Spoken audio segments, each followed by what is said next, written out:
और फिर उसके बाद में आपको दातुन के लिए अगर नीम चाहिए तो पेड़ चाहिएंगे, दातुन के लिए नीम चाहिए तो पेड़ चाहिएंगे। अच्छा, आयुर्वेद कहता है कि सुबह सुबह आपको पहला जो रस आपके मुंह में जाना चाहिए, आपके पेट में जीभ पर टच होना चाहिए, वो कसैला कड़वा होना चाहिए। इसीलिए दातुन हमको नीम की सजेस्ट की गई थी कि नहीं की गई थी? अच्छा, हम दातुन करते हैं अगर नीम की, तो उससे जीडीपी बढ़ेगी क्या? उससे तो जीडीपी नहीं बढ़ रही है। अच्छा, हम स्वस्थ रहेंगे तो उसकी वजह से तो जीडीपी भी नहीं बढ़ेगी। अब अगर इसके बदौलत आपके घर में जो टूथपेस्ट रखी है, उस टूथपेस्ट के पीछे पलट के देखोगे तो उसके ऊपर लिखा हुआ होता है कि इसके अंदर क्या क्या है। उसमें एक प्रोडक्ट है सोडियम लॉरेल सल्फेट। अच्छा, फिर जाकर के गूगल पे सर्च करो कि सोडियम लॉरेल सल्फेट के साइड इफेक्ट क्या है, तो उसमें लिखा हुआ है कि इसका इस्तेमाल करने से आपको कैंसर हो सकता है। देखो कमाल की बात, वो कुछ भी काम आपसे छुपा कर नहीं करते हैं, वो आपको सब बताकर करते हैं। यानी कि आपको टूथपेस्ट जब दिया, उसके ऊपर उन्होंने क्या डाला और उससे क्या होने वाला है, वो उन्होंने आपको अलग अलग जगह पर इंफॉर्मेशन बता दी। ये तो जानकारियां हमने आपको ला करके दे दी, तो आपको किसी को नहीं पता था, जिनको उनको लाने वालों ने दे दी। लेकिन आपको तो रिसर्च करना स्कूल में सिखाया ही नहीं जाता ना, ठीक है ना? तो जब आप टूथपेस्ट से जब आप करोगे, वो कह रहा है, टूथपेस्ट बनाने वाली कंपनी टेलीविजन पर एडवर्टाइजमेंट करके कह रही है कि आपके मुंह के कीटाणुओं का सफाया करती है ये, है ना? लेकिन हमको तो बताया गया आयुर्वेद के द्वारा कि हमारे मुंह में फायदे वाले ही बैक्टीरिया होता है, नुकसान वाला कोई बैक्टीरिया होता ही नहीं है।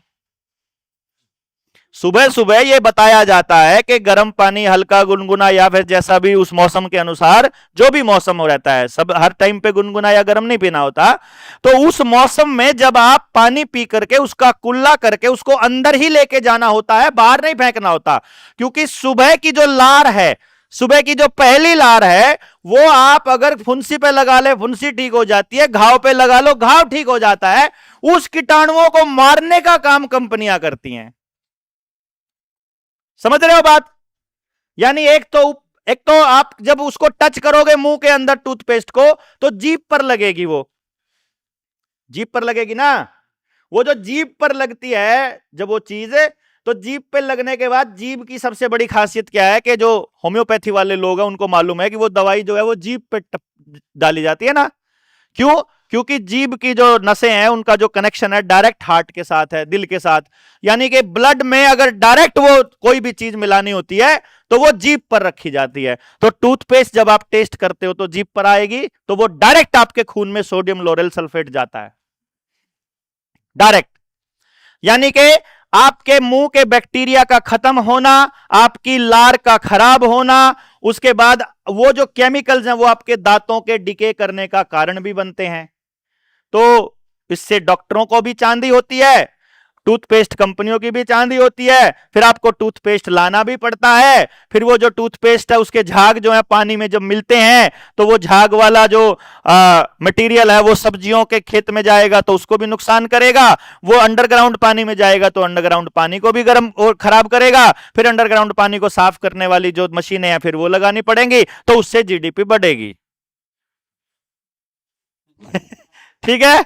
तो दातुन से अगर आप कर रहे हो तो उससे जीडीपी नहीं बढ़ रही है, दांत साफ करते हो। और यदि आप टूथपेस्ट से करते हो तो उससे खूब जीडीपी बढ़ती है। भाई मैं गलत तो नहीं कह रहा हूं ना? हवा की बात बिल्कुल नहीं चल रही है यहां पर, यहां बिल्कुल जेन्युइन फैक्चुअल है। जो मैंने बोला है जाकर के ढूंढ लेना, अपने टूथपेस्ट के पीछे देख लेना, लिखा हुआ है।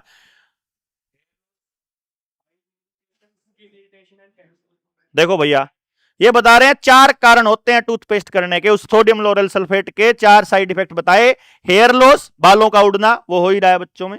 स्किन के अंदर एलर्जी का होना, स्किन इरिटेशन होना, और कैंसर होना। सोडियम लॉरेल सल्फेट सब में तो मिलाया जाता है, सब में मिलाया जाएगा। हड्डियों का चूरा भी मिलाया जाता है उनके अंदर। हाँ, ठीक है बात।